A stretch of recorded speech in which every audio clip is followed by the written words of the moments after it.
Good morning. Little snippet for you on Camp Ellis today. Been a while since I put one out there for you.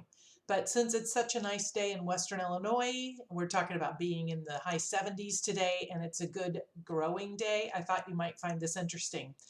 Camp Ellis had a victory garden, like many people did at their own homes. It was something that you did for the war effort to raise your own vegetables if you could, and fruits. The victory garden at Camp Ellis was over 200 acres big. And in fact, some of the German POWs worked in the Victory Garden there.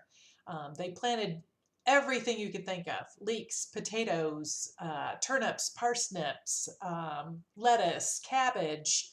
Anything that could be used for food for the war effort was grown at the Victory Garden. And after the war, it was estimated that the Victory Garden at Camp Ellis had saved the U.S. government about $58,000 in what would have been purchases of food to help feed the soldiers. So that's a huge amount of money if you think about it back then. Um, and I did some further research into victory gardens in the United States during World War II. They actually originated more in World War I, but we have a tendency to think of them as being a World War II thing. They were called into action because it would lessen the need for food for the public and left more food available for the soldiers. It gave people something to do to help toward the war effort. So you might not be able to pick up a gun and fight. You might not be able to drive a 2-ton truck and haul fuel.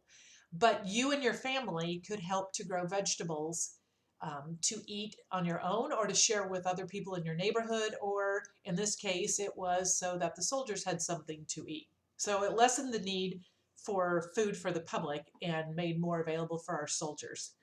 1/3 of the vegetables produced in the United States during World War II, 1/3 came from victory gardens. So that's a huge impact.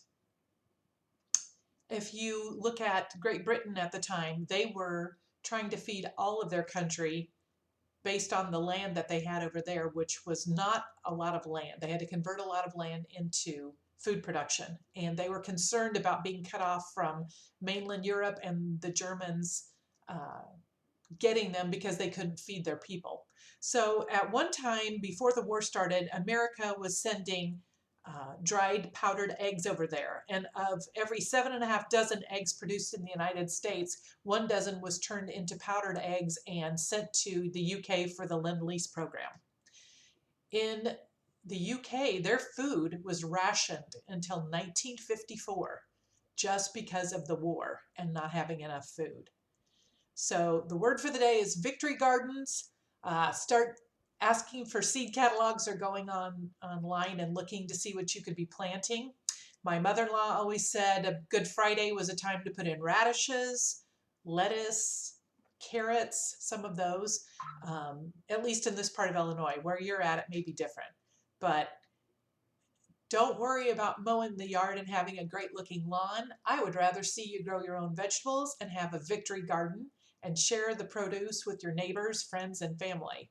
So carry on. Victory garden is the word.